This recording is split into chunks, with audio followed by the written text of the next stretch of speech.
1980, Ambato, Ecuador.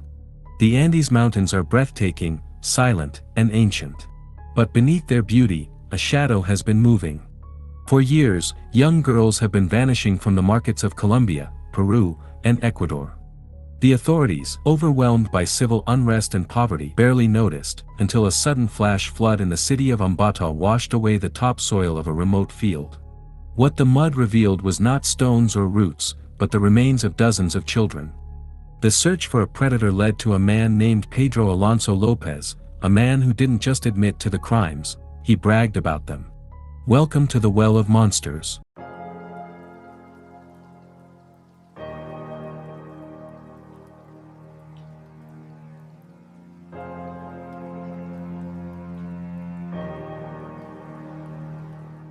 Pedro Alonso López was not born into peace, he was a product of la violencia, a decade of unspeakable civil strife in Colombia that left hundreds of thousands dead. Born in 1948 in the Tolima region, he was one of 13 children of a woman struggling to survive as a prostitute. In a home where hunger was the only constant, Pedro was a non-entity. The turning point came when he was only 8 years old. His mother allegedly caught him in an act of sexual misconduct with his younger sister and, in a fit of rage, cast him out into the cold streets of Bogotá. At 8 years old, Pedro was a ghost in the capital. He lived in the gutters, begging for scraps and sleeping in doorways. It was during these years that the child became the victim. He was kidnapped and subjected to horrific abuse by men who patrolled the shadows of the city. These early traumas didn't create empathy in Pedro, they acted as a forge, hardening his soul into something jagged and lethal. By the time he was 12, he had realized that in a world of predators and prey, the only way to stop being a victim was to become the most dangerous thing in the shadows. By his late teens, Pedro's life of petty theft and street brawls landed him in a Colombian prison, a place where the weak were discarded like trash. It was here that Pedro Alonso López transitioned from a delinquent to a killer. According to his own chilling accounts, he was targeted by a gang of inmates shortly after his arrival. Instead of submitting, Pedro fought back with a ferocity that stunned the prison population. He claimed to have killed 3 men inside those walls, discovering for the first time the intoxicating rush of total control over another human's life. When he was released in the early 1970s, he emerged as a man who had completely severed his ties with human morality. He became a nomad, crossing the porous borders between Colombia, Peru, and Ecuador. He realized that the vast, unmonitored stretches of the Andes were a paradise for a man who wanted to kill. He began to target the most vulnerable members of society, the children of the poor, the girls who worked in the markets, those whose disappearance would be blamed on poverty rather than a monster. Pedro's method of operation was a masterclass in predatory manipulation. He would spend days haunting the vibrant, chaotic open-air markets of small Andean towns. Amidst the smell of roasting meat and the shouting of vendors, he would watch for a girl who had strayed just a few feet from her mother's stall. He would approach them with small gifts, a piece of candy, a bright ribbon, or a few coins. He had a way of speaking that made children feel safe, a gentle cadence that masked the darkness beneath. He would tell them he needed help finding a lost pet or that he had more gifts in his truck or a nearby field. Once he led them away from the protective noise of the crowd and into the desolate outskirts of the villages, the mask would drop. He didn't use weapons, he preferred the intimacy of his own hands. He spoke of the peace he felt as he watched the light leave their eyes. Between 1973 and 1978, he moved through Peru like a scythe through wheat. He estimated that he was killing at a rate of 1 child every week, and the terrifying part was that nobody was counting. In 1978, Pedro's luck almost ran out in the Peruvian highlands. He was caught by a group of Ayacucho Indians while attempting to lure a girl away. The tribe didn't trust the distant, corrupt police, they decided to perform an ancient justice. They buried Pedro up to his neck in the dirt, intending to leave him for the vultures and the freezing mountain nights. However, a passing Western missionary, unaware of the scale of Pedro's crimes, intervened and convinced the tribe to hand him over to the authorities. But the system failed spectacularly. Due to a lack of evidence and jurisdictional confusion, the Peruvian police simply deported him to Colombia. Free once again, Pedro moved south into Ecuador. In 1979, he arrived in the Ambato region, and his killing spree reached a fever pitch. He was now an experienced predator, refined in his ability to hide bodies in the sandy riverbeds and remote ravines. He was killing so frequently, sometimes 3 girls in a single week, that he began to lose track of their names. He felt untouchable, a god of the mountains. But he didn't count on the power of nature. In early 1980, an unprecedented flash flood tore through the Ambato Valley, washing away the sand and soil he had carefully placed over his victims. When the waters receded, they left behind a landscape of bones. The discovery of the mass graves near Ambato sent a shockwave through South America. The police initially arrested Pedro Alonso López as a suspicious vagrant found near the site. They expected him to deny everything, to fight the charges with lies. Instead, Pedro did something that horrified the lead investigators. He began to boast. He sat in the interrogation room, leaning back as if he were discussing a successful business venture, and told the officers that the bodies they found were just a fraction of his work. "I have killed more than 300, he claimed with a calm, unblinking stare. The police were convinced he was a delusional liar seeking fame. They didn't believe a single man could have committed such a massacre without being caught. To prove them wrong, Pedro offered to take them on a tour of his cemeteries. For days, he led a caravan of police and forensic experts through the rugged terrain. He remembered the color of their dresses, the way they cried, and the exact spot where he had laid them to rest. The investigators realized they weren't dealing with a madman, they were dealing with the most efficient killing machine in history. As the body count rose, the people of Ecuador demanded a punishment that matched the crime.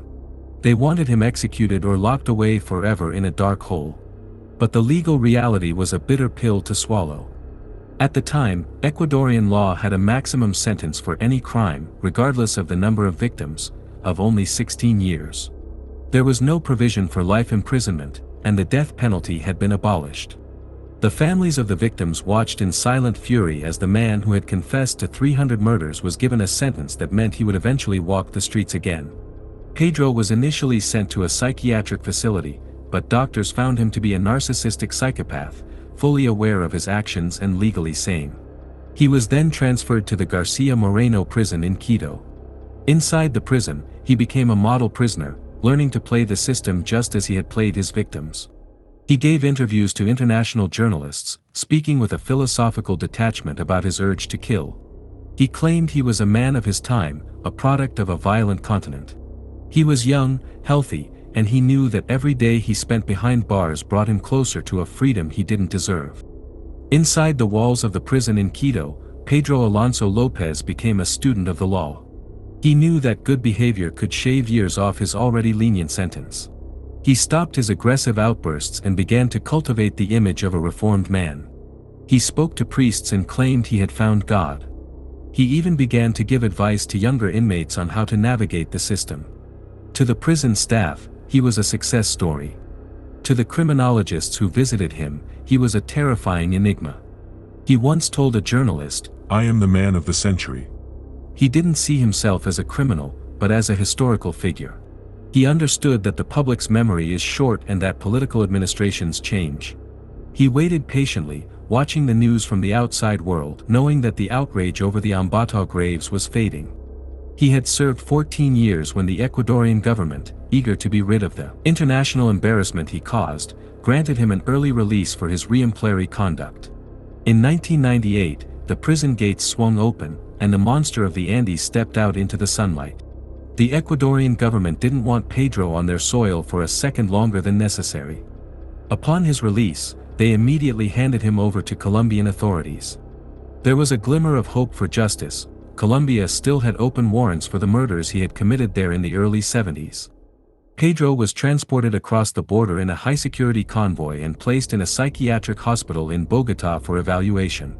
The world expected the Colombian courts to lock him up for the rest of his life. But once again, the monster found a way through the cracks. The Colombian doctors who evaluated him were hesitant to declare him legally insane, as he showed no signs of psychosis or hallucinations. Under Colombian law at the time, if a man was sane and had already served time for similar crimes in another country, holding him without a new conviction was legally difficult. In a bureaucratic nightmare that still baffles legal experts, Pedro Alonso López was granted bail for a minor charge while he awaited a trial that would never happen. In 1999, he paid a small sum of money, walked out of the hospital, and vanished into the crowded streets of Bogotá. For a few years, there was silence. The world assumed Pedro Alonso López was living as a quiet, elderly man in some forgotten corner of Colombia. But in 2002, a new murder came to light. A young girl was found dead in a manner that was a carbon copy of Pedro's earlier work. The forensic details, the location, the method of strangulation, the lack of struggle, all pointed to one man. Interpol immediately issued a red notice, the highest level of international arrest warrant. Pedro was now a fugitive wanted for fresh blood. The hunt was massive. Police searched the slums of Bogotá, the rural villages of Tolima, and the mountain passes he knew so well. But Pedro had spent his entire life being invisible. He knew how to survive in the wild, how to move between borders without documents, and how to blend into a crowd of laborers. He was a 20th century ghost in a 21st century world. The trail went cold almost immediately. It was as if the Andes themselves had opened up and swallowed him whole, protecting their most prolific son. In the years following his disappearance, Pedro's sightings became a common phenomenon across South America, much like urban legends. A traveler in a remote Peruvian village claimed to have seen an old man with dead eyes watching children in a market. A woman in Venezuela reported a drifter who asked too many questions about her daughter. None of these sightings were ever confirmed. The mystery of his whereabouts became a source of constant anxiety for parents across the continent. Some criminologists believe that Pedro Alonso López died shortly after his release, perhaps killed by someone who recognized him and took the justice the law had failed to provide. Others suggest he died of natural causes in the wilderness he loved. But the most chilling theory is that he is still alive, living under a different name, perhaps in a country where his face isn't on every wanted poster. If he is alive today, he would be in his late 70s, a grandfatherly figure who might still be haunting the edges of a marketplace, waiting for the one child who wanders too far. The figure of 300 victims is often debated by historians. Some say it's an exaggeration by a man who wanted to be the best at something, even if that something was murder. Others argue that given the decades he spent hunting and the sheer number of unidentified remains found across 3 countries, the number might actually be higher. The tragedy is that we will never know the true count. Many of his victims were from families so poor that they couldn't afford to file a police report, or from communities so remote that the law never reached them. Pedro Alonso López didn't just kill children, he exposed the systemic failure of an entire continent's justice system. He showed that in the 70s and 80s, a man could commit a genocide of the innocent as long as he chose his victims from the wrong side of the tracks. Every body found in the mud of Ambato was a testament to a society that had failed to protect its most vulnerable. The body count isn't just a number, it's a record of 300 families who never got to see their daughters grow up, and 300 stories that were cut short by a man who felt no guilt. The legacy of Pedro Alonso López is one of lingering fear. He remains the standard by which all other serial killers are measured. His case led to massive reforms in how South American countries share criminal data and how they handle missing persons reports. But the most significant legacy is the void he left behind. A generation of girls in the Andes was decimated by his hands, and the scars on those communities have never truly healed. As the years pass, the monster of the Andes has become a cautionary tale, a campfire story used to warn children about the dangers of strangers. But he wasn't a story, he was a real man who walked the earth, breathed the mountain air, and used his freedom to destroy. Whether he is a corpse in the dirt or a shadow in a distant town, Pedro Alonso López won. He committed his crimes, he served his minimal time, and he disappeared on his own terms. He remains the one who got away, leaving us to look at the mist on the mountains and wonder if he's still out there, watching. Pedro Alonso López proved that a monster can hide in plain sight if the world is too busy to look. He took 300 lives and gave back nothing but silence. Subscribe, ring the bell, and thanks for watching. Don't forget. I'll see you at the bottom of the well.